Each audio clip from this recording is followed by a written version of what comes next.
Well, hello random YouTube people. Today we're going to talk about replacing the front axle, the rack and pinion, and tie rods on a Polaris RZR. If you're like me, you like to have fun on your RZR.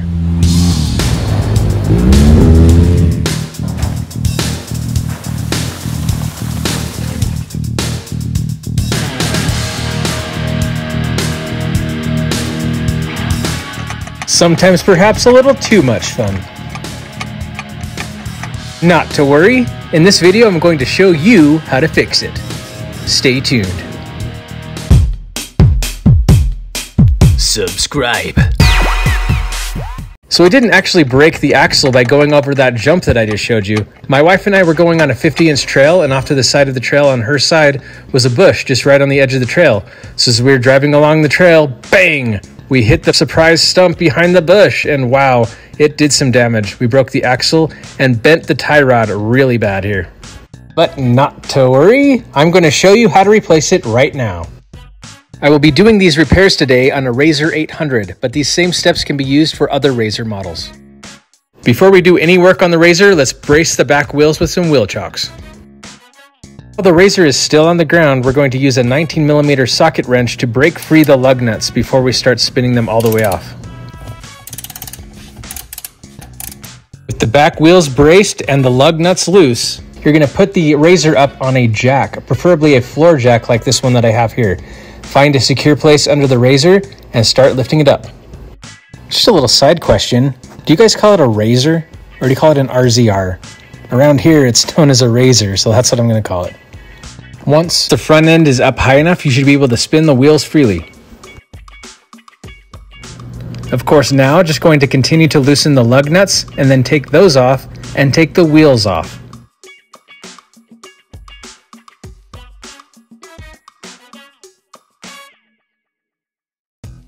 With the front end all exposed, we're going to start by removing the tie rods to replace the rack and pinion. Connected to the steering rack, the tie rods are what help you move your wheels from left to right. Now, depending on your RZR, your tie rod end bolt may have a cotter pin in it like you see here. I'm going to take that out and throw it away because I'm going to replace it with a nylon lock nut instead, which doesn't require a cotter pin. With some pliers, I'm going to straighten out the cotter pin and try to pry it out of there.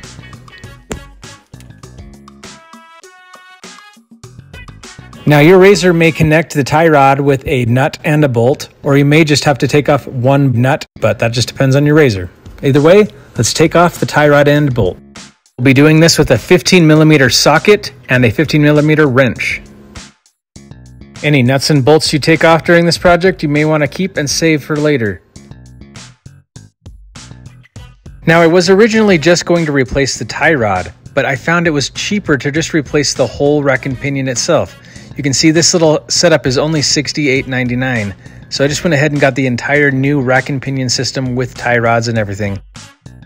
And of course, just going to repeat this process for the passenger side as well.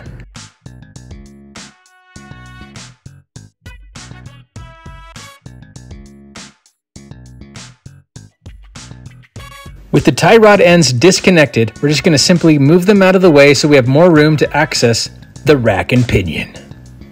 The steering rack is held on by 5 bolts, and it's also connected to the steering shaft. The steering shaft, as you can see, connects to the pinion. The pinion is a gear that's responsible for changing the rotary motion of the steering shaft into a linear motion of the rack, which moves the tires left and right. If I were to go back and do this again, I would leave the steering shaft connected until I got all the other bolts off. But for now, I'm just going to show you what I did. So I'm going to take a 13mm socket to undo the one bolt that connects the steering shaft to the pinion.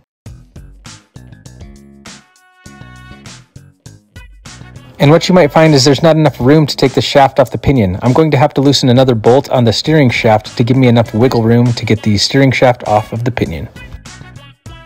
On the inside of the cab of the RZR, you can see that the steering shaft comes right up just above the gas pedal.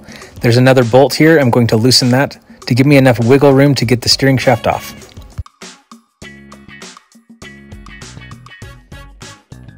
You can see that the steering shaft is not all the way off yet, but that's okay. It's loose enough. I'm going to go ahead and take off the rest of the rack and pinion now. Now this is really difficult to get on camera and work at the same time. There are 3 bolts that hold on the main pinion gear section to the bracket that you can see. I have to have a wrench to hold onto the nut on the other side while I spin off the bolt. And these nuts are hard to get to and hard to see. So this might take a lot of time, but just be patient.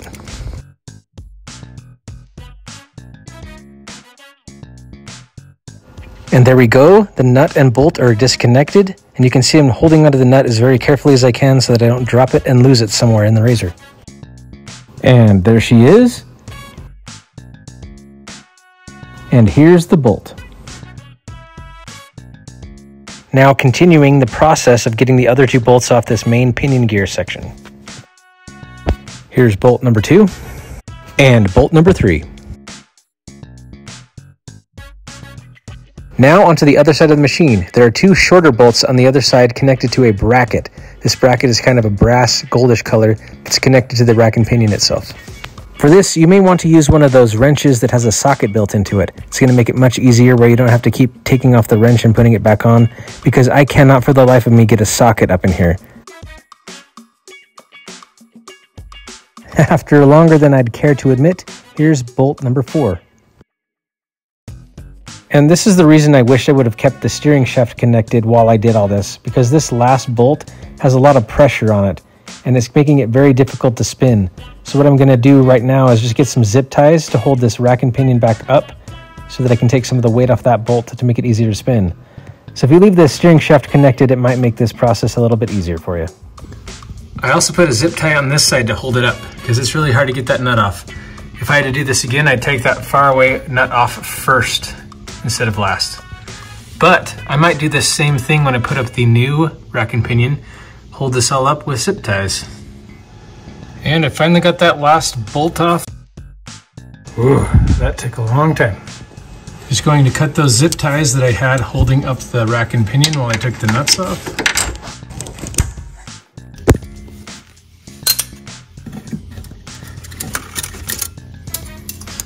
All right, so now this should just slide on off. Gotta loosen it from the steering rack column there.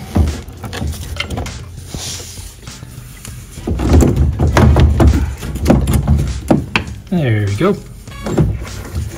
Up and out.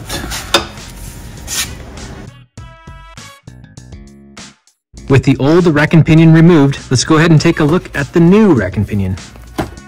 In the box, you'll find the new rack and pinion. You'll also find new tie rod ends and all the necessary bolts that you will need. The new rack and pinion is looking nice and shiny. Let's compare it to the one that we just took off.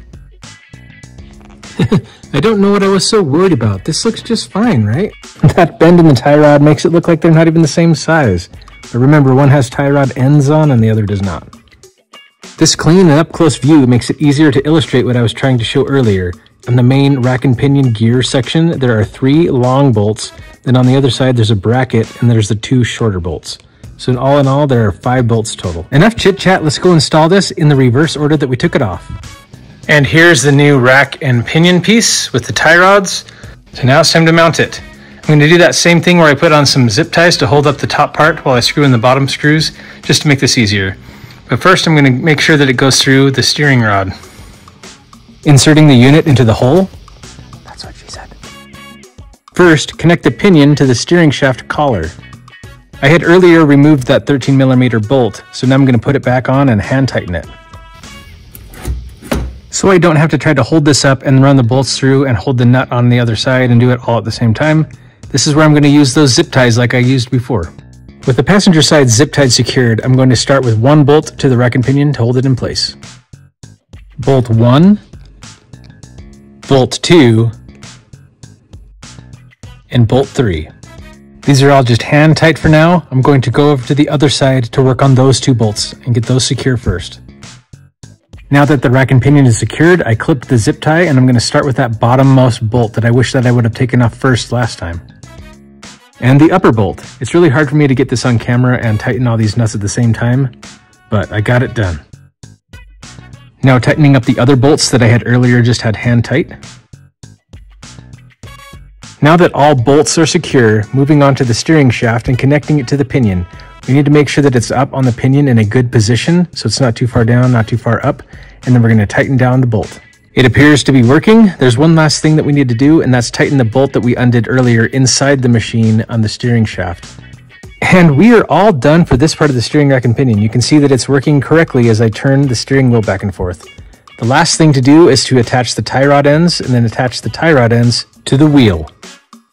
Make sure this tension nut is spun all the way to the top so you have room to spin on your new tie rod ends. This next part is crucial because it plays a big part in the alignment of your wheels, but I'm not going to worry about it too much at this stage because I'm also going to be replacing the axles as well. For now, I'm just going to spin the tie rod ends all the way on, knowing that I'm going to have to adjust this later. Just using a crescent wrench to make sure it's pretty straight up and down. And spin down the tension nut. If your carrier assembly is pretty straight and your tie rod holes line up with the hole in the carrier assembly, you should be pretty straight on your alignment. Now install the new tie rod bolt and nut that was included in the package. This set came with 2 washers. I'm going to use one washer on the top and one washer on the bottom above the nut. If the bolt isn't going in quite straight, you can adjust the pitch of this ball joint on the tie rod end. That should be better, and there we go, the bolt slides right down.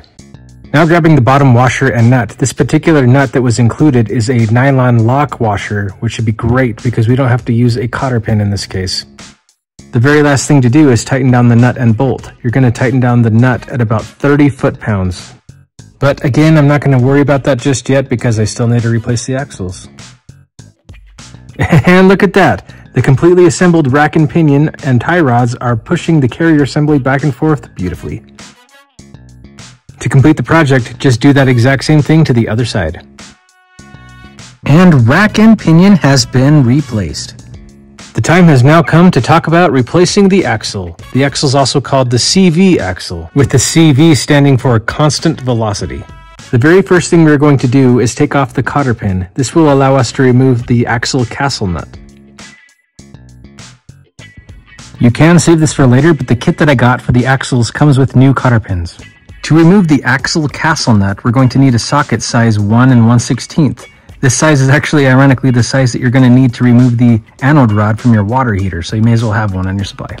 Now, the axles are free spinning. You're going to need somebody to step on the brake in the razor, or since I'm doing this by myself, DIY, I'm going to get a cargo bar that I have in my truck.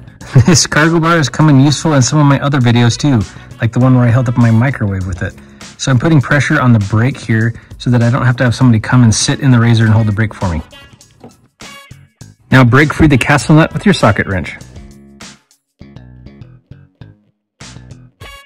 Now that that has been removed, go ahead and grab a small screwdriver so you can remove these 2 cone washers from inside this axle.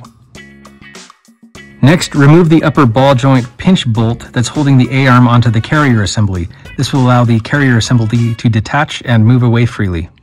And in some cases, that's all you'll need to do, but in other cases, you might need to remove the pinch bolt from the lower A-arm as well. Apply a little bit of downward force and the carrier assembly should detach from the upper ball joint. Move the carrier assembly down to expose more of the axle and start working the axle out of the hub. Just like that. Once you have the outer end of the axle out of the wheel hub, just grab onto the axle shaft and start yanking. Sometimes you're going to have to pull on this really hard because I had trouble getting this out of the gear case. So what I had to do is get some WD-40. It's a penetrating kind of WD-40. And I sprayed it on there, let it sit.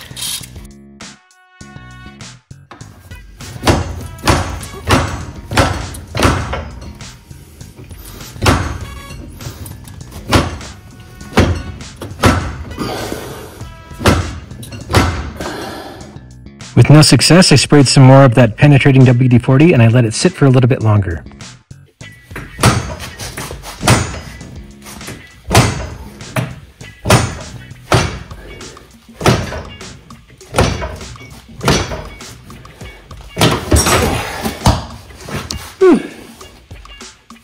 Well, I just yanked, and it wasn't coming free, but eventually it did. So you're just going to have to sit and wait for that penetrating oil to work if you need to use it. I'm sorry, everyone. Not a single part of what I just said didn't sound dirty. And onto the other side. This time I did the WD-40 penetrating oil first, and I let it sit, and I did a couple yanks, and it came out the first try.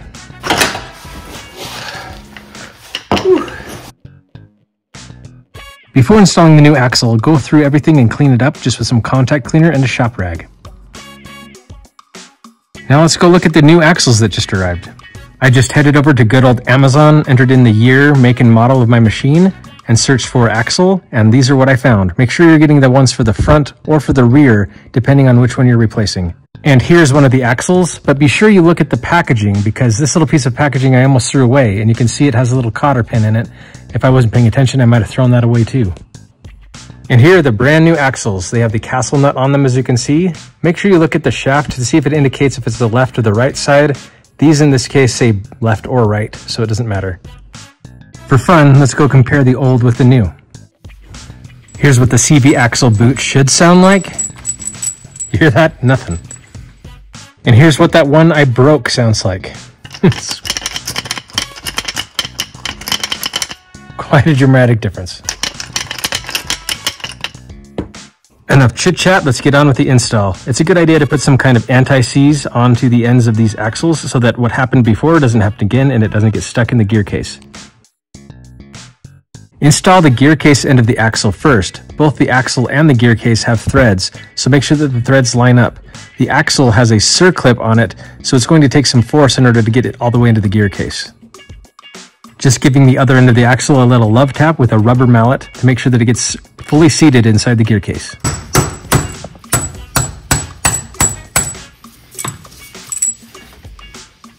Before installing the other end of the axle into the hub, going to remember to take off the castle nut and the cone washer and put on some anti-seize. When ready, push the axle into the hub. I was having a hard time getting it in there. That's what she said. So I actually ended up going in and removing the lower A-arm as well. Removing the lower A-arm is exactly the same as removing the upper. We're just going to loosen this pinch bolt and take the lower A-arm ball joint off of the hub. And then you can swing the whole assembly out of the way. This gave me all the room I needed to slide the end of the axle right under the hub. From here on out, just reverse the process. We're going to put the lower A-arm on first, make sure that we get that lined up with the ball joint, and then put on the pinch bolt and tighten that down. And the same thing for the upper A-arm. Go back through and tighten these pinch bolts to 40 foot-pounds.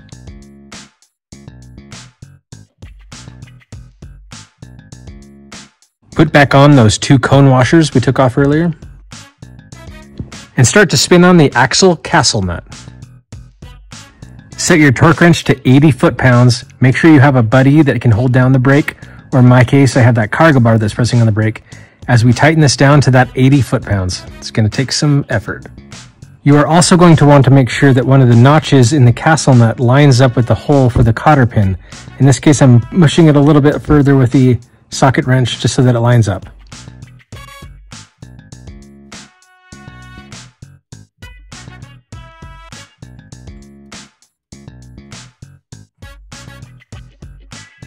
Now pushing through the new cotter pin. When we get to the top, we're going to bend one of the sides to the left and one of the sides to the right, just so they're going in opposite directions, and we should be good.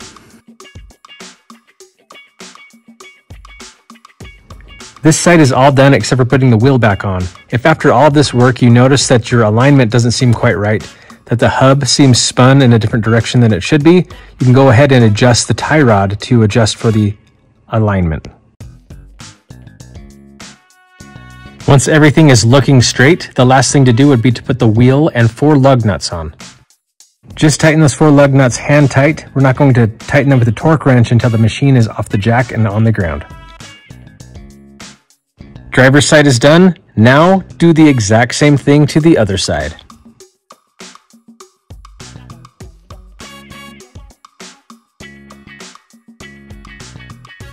We are all done with this project. Let's drop this machine back off the ground, off the jack. Get the cargo bar out off the brake.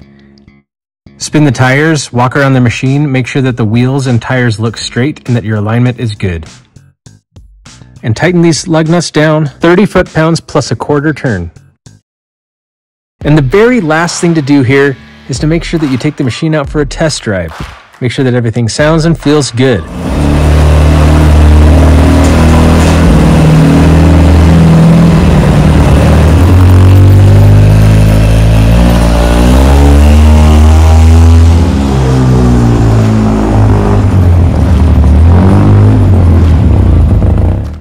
Thank you so much for watching. If you found any part of this video helpful, please give this video a thumbs up, share it with all of your friends, give me a comment, and be sure to subscribe. Subscribe. If you want to watch more of my videos, just search for my name. DIY BRY. Yeah!